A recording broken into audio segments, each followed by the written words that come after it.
Aujourd'hui, je vous raconte ma DPP, plus précisément ma dépression du postpartum. Qu'est-ce que c'est? C'est quelque chose qu'il faut vraiment séparer du baby blues. C'est absolument pas la même chose. Je le répète parce que j'entends encore trop souvent un amalgame entre les deux, une espèce de mélange, notamment de certains professionnels de santé. Alors, certes, ce ne sont pas des professionnels de la périnatalité, mais ce sont tout de même des professionnels de santé qui sont amenés à côtoyer des femmes enceintes ou des femmes post-accouchement. Et quand j'entends que, oui, enfin, un baby blues, c'est une dépression du postpartum, non, en fait, non, pas du tout. Un baby blues, ça doit durer 15 jours grand maximum. Ça survient très souvent juste après ou quelques jours après la naissance du bébé, puisque c'est lié à la chute d'hormones. Et donc, la femme peut ressentir un grand vide, parfois une petite mélancolie, elle peut même pleurer, et puis d'un seul coup, être survoltée, très heureuse. Voilà, ce sont des fluctuations d'hormones qui n'ont rien à voir avec la dépression du postpartum, puisque le baby blues est quelque chose qui passe de lui-même sans avoir besoin de passer par des psychologues, des médicaments et tout ça. Alors ça n'empêche en rien que la femme, pour se rassurer, aille voir un professionnel pour s'assurer que ce n'est vraiment que passager et que cela ne dure pas.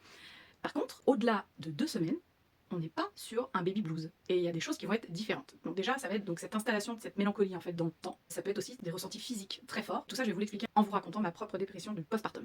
Et très souvent, la personne qui l'a subie ne s'en rend pas compte. Elle est dans son truc. Et c'est en fait quand on va lui poser des questions, quand on va s'intéresser à elle, qu'on va commencer à aller chercher pourquoi elle a telle ou telle réaction, qu'on va se rendre compte que, en fait, si cette personne-là est en dépression. Quand on a mis le doigt dessus, il peut y avoir une forme de soulagement parce que effectivement on ressent qu'il y a quelque chose qui ne va pas, mais on ne sait pas comment le nommer. Ce qui est très complexe dans la dépression postpartum, c'est que justement la femme pense que c'est normal en fait de ressentir certaines choses et du coup se dit je vais pas me plaindre, toutes les femmes sont passées par là. Peut-être qu'elles ont entendu dire moi ma mère elle a très très mal vécu après naissance. En fin de compte leur maman s'il faut elle est tombée dans une dépression postpartum qui n'a jamais été décelée ou accompagnée. La dépression postpartum elle peut survenir dans différentes conditions et il y a des facteurs qui vont favoriser. Il y a des personnes qui ont un terrain favorable à la dépression. En ce qui me concerne, la dépression du postpartum est survenue donc juste après la naissance de mon fils. J'ai déjà vécu une grossesse extrêmement anxiogène. C'était donc mon premier enfant. J'étais pas très bien informée sur la maternité. Je connaissais plein de choses, mais je n'ai pas voulu m'informer en profondeur parce que j'étais terrorisée par l'accouchement. C'était quelque chose qui me faisait extrêmement peur et je pensais que j'en étais incapable. Clairement, je pensais que j'allais mourir en donnant naissance à mon enfant. J'ai donc rencontré une sage-femme très très bien qui a essayé un petit peu de m'amener sur ce terrain et tout. Et moi, j'ai pas trop voulu rentrer dedans. Donc, j'ai dit simplement ce que je craignais. Avec cette grossesse, donc avec ce côté de l'accouchement qui allait arriver, mais j'étais dans un déni total. Puis j'ai eu une grossesse anxiogène parce que j'ai perdu une petite sœur pendant la grossesse de ma maman. Ça a engendré chez moi en fait cette peur de la perte du bébé. J'étais très très stressée à chaque visite chez le gynéco ou l'obstétricien. Et j'ai vécu en fait toute ma grossesse non accompagnée et jusqu'à la naissance de mon enfant. Bref, le jour de la naissance arrive, mon travail se déclenche et j'arrive assez étonnamment à me mettre un peu dans ma bulle pour commencer à vivre mon travail et tout ça. Ça se passe plutôt bien. Le travail se met en place relativement vite et relativement bien. Mais donc moi terrorisée par la crainte de la douleur, la crainte de l'accouchement et tout ça, je demande une pause de péridurale précoce. C'est même inscrit dans mon projet de naissance. On me pose la péridurale et paf, le travail s'arrête. Et ça dure et ça dure. Bref, je ne vais pas donner les détails de mon accouchement. Je répète que cette naissance, bien qu'elle ait été traumatisante, ne m'a pas empêché d'avoir d'autres enfants. Donc voilà, je ne veux pas rentrer dans les détails et tout ça parce que, après, si c'est un souhait de votre part, pourquoi pas. Je préparerai à l'avance dans ce cas-là les futures mamans, parce que ce sera pas forcément une vidéo à écouter quand on s'apprête à donner naissance, parce que chaque accouchement est différent, chaque situation est différente et que ce qui m'est arrivé à moi, bien sûr, ça arrive à d'autres, mais ça peut aussi ne pas arriver. Bref. L'accouchement va donc être traumatique tant physiquement que psychologiquement. Et moi, je vais pas en avoir conscience tout de suite. En fait, moi, dans l'idée, ce qui s'est passé en salle de naissance, effectivement, il y a eu des choses où j'ai pris conscience très tôt que c'était pas normal et qu'on n'aurait jamais dû, en tout cas, on aurait dû m'écouter, enfin bref. Mais ça s'est passé comme ça. La sage-femme, elle a été géniale. Et en fin de compte, mon fils est né à 17h17. Et de là, je n'ai pas cessé de pleurer jusqu'à plus d'1 mois après la naissance de mon enfant. Alors bien sûr, j'étais pas en train de pleurer H24, mais il ne s'est pas passé une journée sans que j'ai une crise de larmes, une crise d'angoisse, une crise de colère. Voilà, bref. Et ça, en fait, la seule qui va avoir le nez fin dans l'équipe médicale, c'est ma sage-femme. Elle n'a pas arrêté de me demander pourquoi je pleurais. En fait, j'avais vraiment des larmes, mais totalement incontrôlées. Certes, j'avais mal, certes, je venais de donner naissance, c'était un chamboulement et tout. Donc moi, en fait, sur l'instant, je pleure, enfin je sais même pas trop pourquoi je pleure, enfin oui j'ai mal, je suis fatiguée, il y a beaucoup d'émotions, mais donc pour moi c'est normal de pleurer comme ça. La sage-femme va revenir à plusieurs reprises me demander pourquoi je pleure. Et je lui dis je ne sais pas. Et elle me demande est-ce que vous avez mal quelque part? Est-ce que vous avez peur de quelque chose? Est-ce que vous avez besoin qu'on discute?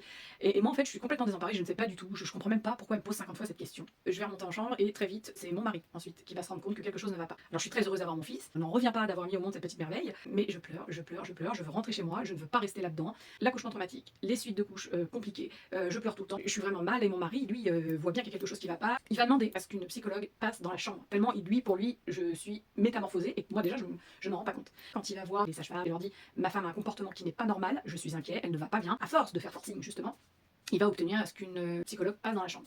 Donc elle vient et là elle me dit bon qu'est-ce qui va pas? Et je lui dis je ne sais pas ce qui m'arrive, j'ai l'impression d'avoir pris un 3 tonnes en pleine tête et je comprends pas du tout ce qui m'arrive. Et là cette femme me dit bah écoutez alors là j'ai pas de place, du coup ce que je vous propose c'est de revenir dans une semaine, j'aurai un créneau.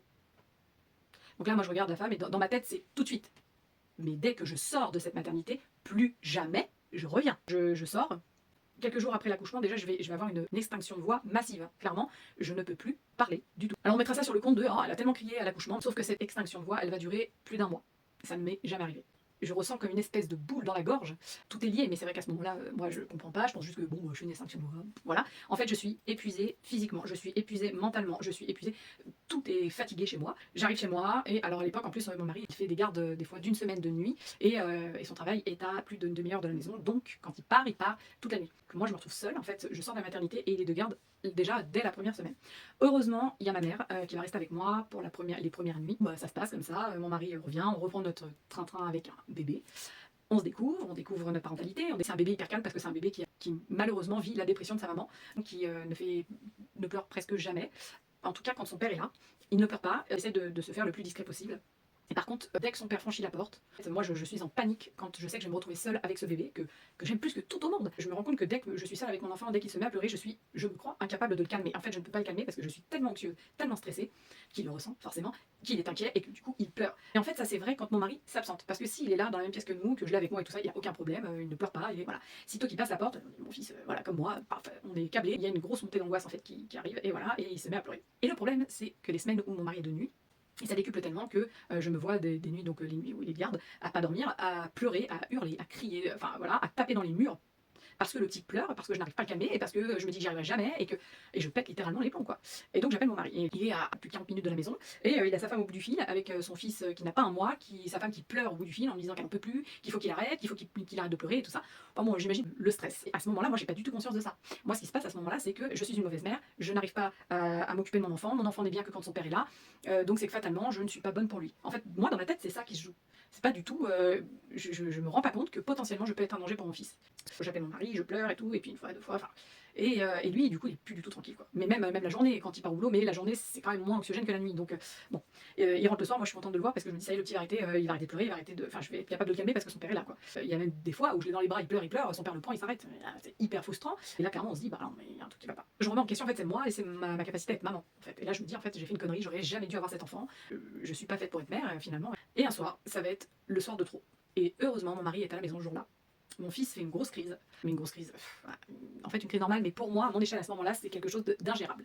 Je supporte pas entendre mon bébé pleurer, et donc on est dans la chambre, et je vais péter littéralement les plombs, j'ai mon fils dans les bras, et je vais le poser de manière très très sèche dans son landau, en lui disant, c'est pas possible maintenant, il faut que tu la fermes. Mais vraiment, hein, ce sont les mots. Et là, mon mari, en fait, va comprendre qu'il faut faire quelque chose. Là, il va me pousser, il va se mettre entre nous, entre mon fils et moi, il a bien fait. Il va prendre notre fils et il va me dire, ça fait plusieurs fois que je te le dis, qu'il faut que tu vois quelqu'un, parce que c'est pas normal, ton comportement n'est pas normal. Et il me dit, maintenant, où tu vois quelqu'un, où je pars avec le petit. Et là, je me dis, mais qu'est-ce qu'il me raconte, quoi. Enfin, bon, bref. Dès le lendemain, je décide donc de prendre rendez-vous. Je n'ai pas le choix, hein, je suis au pied du mur. Je prends rendez-vous avec mon médecin et je suis pas très fière de moi en fait, parce que toute la nuit je cogite et je me rends compte de l'excès de violence que j'ai eu envers mon fils. Donc je vois mon médecin et elle me dit, mais qu'est-ce qui vous amène?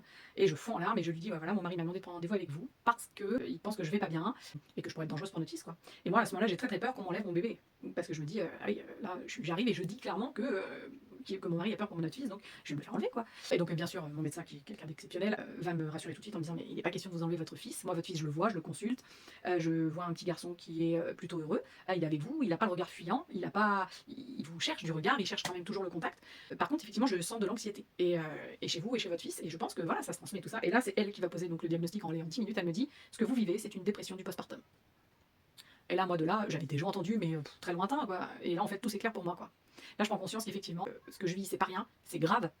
Et que ça peut être très grave pour mon fils, pour moi, et que il faut que je me fasse aider. Et donc, c'est la première fois de ma vie que je vais accepter de prendre des médicaments contre la dépression. Après cet épisode, le traitement va se mettre en place. Mon mari donc comprend enfin ce qui ne va pas chez moi, et donc il a eu une effort depuis le début, et personne l'a écouté, et moi non plus, hein, d'ailleurs. En fait, voilà, ça va apaiser les choses parce que du coup, on va tous les deux comprendre ce qui se passe, et on va tous les deux faire en sorte que ça aille bien. Et après ce passage chez le médecin, voilà, je recommence à prendre mon traitement et tout ça, j'ai pas de souvenir de nouvelles crises comme ça.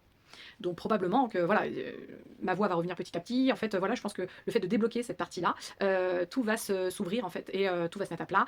Et donc, alors bien sûr, il y a des hauts et des bas, voilà, mais on n'est plus du tout dans cette sphère d'anxiété, de tension permanente. Voilà, je vais vivre en tout cas un peu mieux ma parentalité, mais il faut savoir que ça a quand même beaucoup joué dans la relation avec mon fils. Alors j'ai une très très bonne relation avec mon fils aujourd'hui, et voilà, et j'ai toujours eu une bonne relation avec lui, mais il a été beaucoup, enfin très très proche de son papa, et je peux pas lui en vouloir, de toute façon heureusement c'est son père, mais il a été très proche de son père très longtemps. mais parce que c'était sa figure de sécurité. Donc voilà, il allait beaucoup vers son papa, il tombait, il allait vers son papa, voilà, il demandait son père. Du coup, il a fallu que je lie avec mon fils, enfin que je crée un lien différent avec mon fils. Alors heureusement, j'ai pas mal de ressources et que voilà, heureusement que ça s'arrête pas ça, mais effectivement, ça a quand même beaucoup entaché. Et du coup, ça a entaché aussi un peu son développement. Parce que c'est un enfant qui a été beaucoup anxieux, qui l'est encore, mais un petit peu moins maintenant, mais qui a tendance à l'être quand même pas mal. C'est un enfant qui est hypersensible et tout ça. Alors bon, ça fait peut-être partie de son trait de caractère, hein, mais je pense que ce début de vie a accentué certains traits de caractère aussi. Et puis, on a décidé d'avoir un autre enfant assez vite. Et donc, je n'ai pas pu aller au bout de mon traitement. Mais je pense que ça suffit. J'ai dû arrêter mon traitement donc, pour pouvoir avoir ma fille. Et là, ça a été totalement différent. Et j'ai compris à la naissance de ma fille ce qui s'était vraiment joué et ce qui s'était passé pour mon fils. Parce que du coup, bon, ça a été une naissance totalement différente. Mais tout de suite, dès les premières secondes, j'ai senti que c'était complètement différent.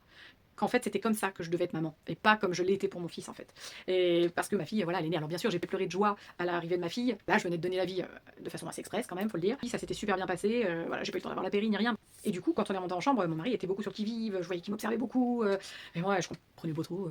Voilà. Et au bout d'un moment, je lui dis, mais qu'est-ce que t'as à me regarder comme ça, là, à stresser? Là, je te dis qu'il faut que tu y ailles, il faut que tu ailles chercher Divan, qu'il puisse rencontrer sa petite sœur et tout ça. Et il me dit, bah ouais, mais j'attends en fait le moment où tu vas péter un câble, en fait. C'est dire quand même que la dépression postpartum, ça touche pas qu'une seule personne, ça touche vraiment l'intégralité de la famille. Ça a des répercussions sur tout le monde. Parce que lui se disait, mais c'est pas possible, je l'aurais jamais imaginé maman comme elle l'était pour notre fils. Et en fait, c'est cette maman-là que j'imaginais, et voilà, elle est là et tout va bien. Et je n'ai jamais eu d'autres dépressions postpartum. Après mes autres enfants. Il y a plusieurs facteurs qui peuvent entrer en ligne de compte et une naissance traumatique notamment, il ne faut jamais la laisser de côté. Quand il y a eu une naissance traumatique, il faut en parler, il faut avoir quelqu'un relativement tôt. En fait, quand elle est prête, c'est tout de suite. Pour revenir aux relations que j'ai avec mes enfants, les relations sont totalement différentes. Je n'ai pas du tout eu ce truc avec ma fille. Ma fille a été plutôt crampon, maman, maman, maman. Un petit peu papa, enfin, beaucoup papa aussi, hein, parce que c'est un papa qui est normal en fait, un papa présent. Et du coup, elle est très en demande de son papa, mais c'est vrai qu'elle avait tendance à être beaucoup avec moi. Il faut savoir que la dépression postpartum, ce n'est pas seulement pour un premier. Vous pouvez ne pas en faire pour vos deux premiers enfants et en faire pour le troisième. En fait, il n'y a pas de règle. Ce n'est pas que la naissance. Ça peut être un événement pendant la grossesse qui peut vous faire basculer dans la dépression postpartum aussi. Il ne faut rien laisser au hasard et surtout pour les papas, si vous avez le moindre doute, la moindre inquiétude, il faut en parler à un professionnel. Vraiment, ne restez pas avec ça. Si vous avez un doute et que vous sentez que votre femme est un peu réticente, parce que c'est aussi compliqué, il ne faut pas hésiter à tirer la sonnette d'alarme, à aller voir quelqu'un. Ce soir-là, moi, j'ai pas pris conscience que j'aurais pu faire du mal à mon fils. C'est après tout ça que je me suis rendu compte en fait de la gravité de mon geste. Je pense, sincèrement, hein, aujourd'hui avec le recul, que j'aurais pu secouer mon enfant. C'est quelque chose, bien sûr, que personne ne peut cautionner, mais je comprends que cette dépression aurait pu me conduire à avoir un acte malheureux sur mon fils. J'aurais pu foutre en l'air en bagnole avec mon enfant, alors que je suis pas du tout d'un tempérament suicidaire. Quand on vous pose des questions, est-ce que vous broyez du noir? Bah ouais. Est-ce que vous arrivez à trouver la force de vous lever le matin? Bah non. Est-ce que vous avez toujours envie de dormir? Oui. Est-ce que vous dormez bien? Non. Posez ces questions-là, hein, si vous avez des doutes. Est-ce que je prends plaisir à faire les choses que je faisais d'habitude? Est-ce que tout me demande un effort ou pas? Est-ce que je prends plaisir à faire des choses avec mon bébé? Attention, ça veut pas dire est-ce que vous aimez votre bébé. C'est simplement, est-ce que quand vous prenez votre bébé, par exemple, lui changer sa couche, ça vous demande pas un effort surhumain? Est-ce que quand vous le prenez pour jouer avec lui, ça vous fait plaisir? Ou est-ce que vous le faites parce que vous devez le faire? Ou est-ce que tout simplement, vous jouez pas avec lui en fait? Parce que vous n'avez pas d'entrain, vous n'avez plus goût à rien. Voilà, il faut vraiment poser ces questions. Donc, si jamais vous sentez qu'il y a quelque chose qui ne va pas et que ma vidéo vous fait écho, n'hésitez pas. N'hésitez pas à aller voir un professionnel. Si vous ne savez pas qui aller voir, mettez-moi un message, je vous orienterai vers des personnes qui seront compétentes pour vous aider. J'espère que cette vidéo vous a enseigné, qu'elle vous a donné un petit peu une idée de ce que peut être une dépression du postpartum. Je vous rassure, mes enfants vont très bien. Mon fils aîné va très bien. C'est un garçon merveilleux. Il est très intelligent, il est très doux. Et il a une pertinence dans la compréhension à l'autre que je trouve magnifique. Et j'espère qu'il va garder ça longtemps, mais je pense que c'est bien parti. Voilà, je vous fais d'énormes bisous, je vous souhaite le meilleur et surtout, ne restez pas seul si vous êtes dans cette situation.